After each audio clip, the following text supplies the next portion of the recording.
Hello guys and welcome back to my channel. आज है 7 मई 2025 और मैं आज काफ़ी दिन बाद आपके सामने आया हूँ सबके। और आज कुछ ऐसा घटनाक्रम हुआ है हमारे देश में कि मैं ये वीडियो बना रहा हूँ। और अभी तक के जो भी घटनाक्रम हुए हैं वो सारे मैं आपको एक शॉर्ट फॉर्म में बताने की कोशिश करूँगा कि क्या क्या अभी तक इंडिया ने किया, क्या क्या पाकिस्तान ने किया और अभी इंडिया आगे और क्या कर सकता है या अभी की करंट सिचुएशन क्या है। वो सारी चीज़ें मैं आज इस वीडियो में आपको बताऊंगा। तो चलिए शुरू करते हैं इस वीडियो को यहीं पे। तो जैसा कि आप सभी लोगों को पता होगा, 22 अप्रैल 2025 को जिस तरीके से पाकिस्तान से आए हुए आतंकवादियों ने इंडिया में पहलगाम के अंदर एक घाटी थी, बैसरन घाटी, वहाँ पर हमारे 26 लोगों को शहीद किया, उनको जान से मारा। और वो भी ऐसे ही नहीं मार दिया, वो उसके पीछे भी एक स्ट्रेटेजिक प्लानिंग थी। वो प्लानिंग क्या थी भाई, वो भी अभी मैं बताऊंगा आपको। और कैसे ये एक पाकिस्तानी आर्मी के द्वारा कंडक्टेड एक अटैक था, वो भी मैं आपको बताता हूँ। एक आपने नाम सुना होगा, हाशिम मूसा।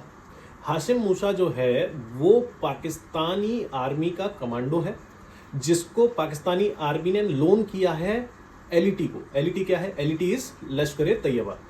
और लश्कर तैयबा का एक अलग फ्रंट है जिसका नाम रखा गया है टीआरएफ, जिसे हम बोलते हैं द रेजिस्टेंस फ्रंट।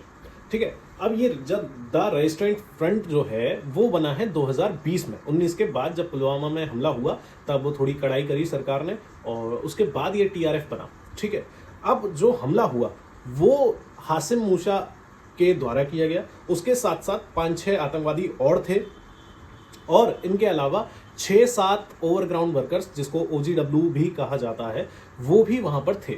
उन्हीं के द्वारा दी गई जानकारी के थ्रू वो लोग आए। उन्होंने पहले रेकी करने के बाद ये पूछा कि आप कौन से धर्म से हैं, और धर्म पूछने के बाद उन्होंने गोली मार दी। ठीक है, ये सारी कहानी हमें पता है। अब उसके अगले दिन क्या हुआ, 23 तारीख को सीसीएस की बैठक हुई। सीसीएस क्या है? Cabinet committee on security. जो जब ऐसे कुछ हालात होते हैं युद्ध के या जब किसी भी सिक्योरिटी के लिए हमारे देश में जब बैठक होती है तो सबसे बड़ी कमेटी वही है।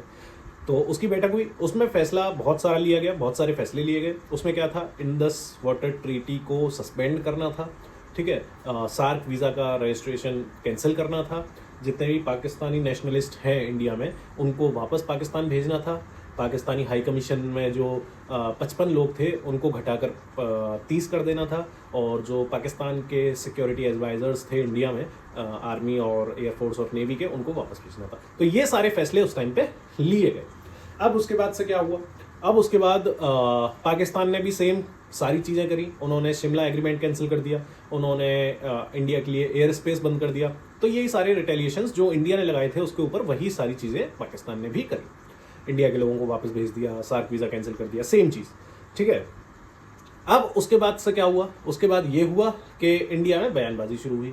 सबसे पहले पीएम मोदी गए बिहार में जाके कहा उन्होंने कि हम मिट्टी में मिला देंगे, ये अब इनकी आखिरी टाइम आ गया है, और दुनिया भर की चीज़ें। फिर उसके बाद क्या हुआ? फिर उसके बाद ये हुआ कि अब कांग्रेस भी थोड़ा थोड़ा बोलने लगी और सारी चीज़ें होती गई। अब आ गई 1-2 तारीख। अब 1-2 तारीख तक लोग थोड़ा सा परेशान हुए कि क्या अभी तक कोई एक्शन नहीं हुआ, कोई भी रिटेलिएट नहीं किया इंडिया ने। लेकिन रिटेलिएट तुरंत ना करने के पीछे कारण था एक्यूरेसी। आज जो अटैक किया गया है वो 100% एक्यूरेसी के साथ किया गया है, क्योंकि इंडियन गवर्नमेंट के पास बिल्कुल एक्यूरेट जानकारी थी, बिल्कुल एक्यूरेट लॉन्गिट्यूड और लैटिट्यूड थे कि बिल्कुल पिन पॉइंट हमला करना है। किसी भी सिविलियन को टारगेट नहीं करना है, सिर्फ और सिर्फ आतंकियों को टारगेट करना है। जो उन्होंने काम किया है उसका हमें बदला लेना है। कोई भी आर्मी के फैसिलिटेशन सेंटर या किसी भी आर्मी के कैंप पर हमला नहीं करना है। तो इसीलिए जानकारी जुटाने में टाइम लगा, इसीलिए बिल्कुल पिन पॉइंट हमला हम लोग कर पाए।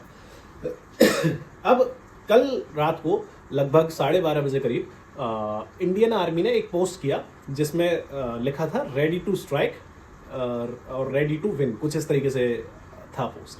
तो उसके बाद लोग समझ गए थे कि हाँ कुछ ना कुछ तो होने वाला है।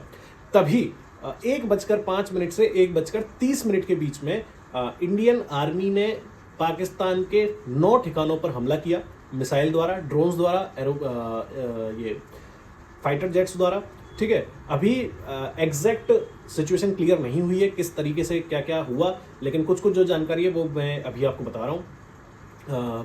पाकिस्तान पे हमला किया, 9 जगहों पर किया, 5 जगह थी पीओके में और 4 जगह थी इंटरनेशनल बाउंड्री के पार यानी कि पाकिस्तान में। ठीक है, अब जो 4 जगह थी उनमें से एक सबसे महत्वपूर्ण जगह थी जिसका नाम है बहावलपुर। अब बहावलपुर कौन सी जगह है? बहावलपुर एक जगह है पाकिस्तान वाले पंजाब में। ठीक है, अगर हम यहाँ से अपने यहाँ से बीकानेर जाएंगे राजस्थान में, तो बीकानेर के जस्ट सामने पड़ता है बहावलपुर। ठीक है, अब बहावलपुर को ही क्यों चुना? बहावलपुर जो है वो मौलाना मसूद अजहर का गढ़ है। अब ये मौलाना मसूद अजहर कौन है? मौलाना मसूद अजहर जो है वो 1999 में इंडिया ने छोड़ा था। आपको याद होगा कंधार फ्लाइट हाईजैक वाला केस। कंधार में पाकिस्तानियों ने एक इंडियन एयरक्राफ्ट की फ्लाइट को हाईजैक कर लिया था। हाईजैक करने के बाद वो ले गए थे उसको कंधार, अफगानिस्तान। ठीक है, उसके बदले में इंडिया ने मौलाना मसूद अजहर को आज़ाद किया और आज़ाद करने के बाद उसको छोड़ दिया। तो जैसे ही मौलाना मसूद अजहर आज़ाद हुआ, उसने सबसे पहले पार्लियामेंट पे हमला किया 2001 में, जिसमें हमारे कई सारे शहीद हुए सैनिक। उसके बाद जो सबसे बड़ा हमला किया उसने किया पुलवामा में 2019 में। आपको याद होगा 14 फरवरी 2019 को जब 40 सैनिकों को आईईडी से उड़ा दिया गया और काफ़ी उस टाइम पे हमला, काफ़ी सारी चीज़ें हुई। तो मौलाना मसूद अजहर के बहुत बड़े कारनामे रहे हैं इंडिया के खिलाफ, और वो समय समय पे कुछ ना कुछ करता रहता है, इसलिए बहावलपुर को चुना गया। अब बहावलपुर में जो था वो एक मस्जिद थी, सुभान अल्लाह मस्जिद। ठीक है, वो मस्जिद की शक्ल में, मस्जिद की आड़ में आतंकवादियों को वहां पे ट्रेन कर रहा था और वहीं पर जाके इंडियन आर्मी ने हमला किया।